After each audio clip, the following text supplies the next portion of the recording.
Hi there. In this video, we're going to be looking at the business planning process, more specifically sources of planning ideas, so the situational or the SWOT analysis.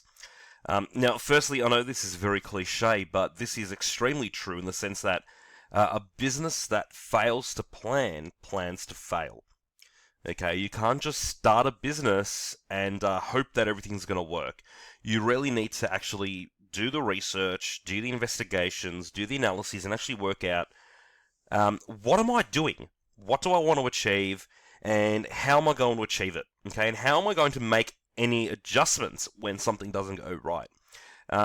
So you can't just go into it blindly, particularly when you're dealing with, in a lot of cases, quite a substantial amount of money, and you're also dealing with employees, with people. You can't just go in and hope for the best and then have the whole thing fall apart. Okay? So what is a situational or a SWOT analysis? Well, this involves the identification and analysis of the internal strengths and weaknesses of the business and the external opportunities and threats. Now, as a refresher, the external environment are factors that a business has little to no control over, and the internal environment are the factors that a business has moderate to full control over. So, the SWOT, so strengths, weaknesses, opportunities, and threats. Now, what are strengths and weaknesses? Now, again, they're internal. They're things that a business can control. Okay, they have moderate to full control over. Now, some examples of what strengths are, what questions a business will ask themselves when conducting a SWOT analysis is the good things or the strengths are: what is our business good at? Okay, is our product popular? Do we have a skilled workforce? Is our equipment up to date?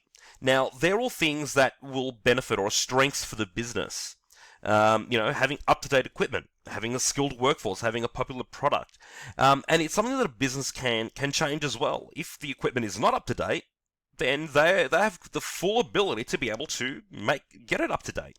If they don't have a skilled workforce, then they have the full they have full control over making sure that they do have a skilled workforce. And then what are their weaknesses?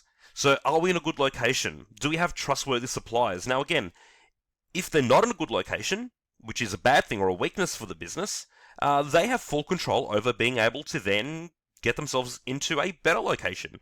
If they don't have trustworthy suppliers, they have full control into then getting better suppliers. Okay, but these are internal. These are things that the business does have control over.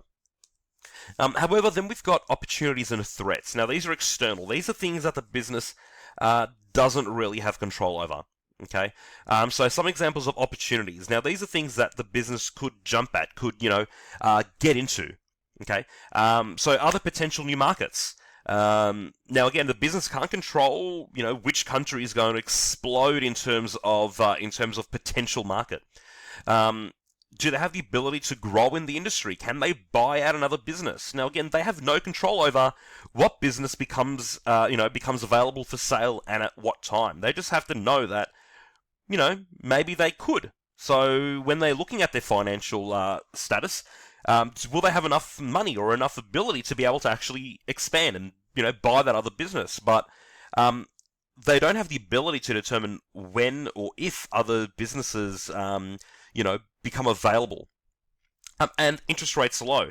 Now, low interest rates mean that they could borrow money at a lower rate. However, they have no ability in being able to control the interest rate, being able to control what the Reserve Bank of Australia, the RBA, sets their rates at. Or if they're borrowing money from overseas, they again have no ability to set what the federal banks from around the world set their rates at. So while it's an opportunity, if interest rates are low, they have an opportunity to borrow more money at a lower rate. They have no say in what the rates are. And then threats. Are there new laws that might affect their business? Now, again, they have no say. A business has no ability to be able to determine what new laws get passed into legislation by governments. Okay, so it's a threat. It's the unknown. It's something that could negatively affect their business coming from the outside, but they have no say in what they can do. Or other new competitors. They've got no ability to determine what businesses or what companies open up in their industry and compete against them. If it's a monopoly that they're in, well then the threat there might not be that much, because it's going to be a lot harder to start a business or a company in a monopoly situation. However, in a perfect competition or a monopolistic competition, there's a lot of threat from other people that might want to start a business or a company there. So, and again, it's outside of their business. They have no say in what's happening here. So I hope this video has been informative enough in terms of what a SWOT analysis is and what each component is. I have some videos on internal and external influences as a refresher if you'd like to look at as well. If not, thank you for watching.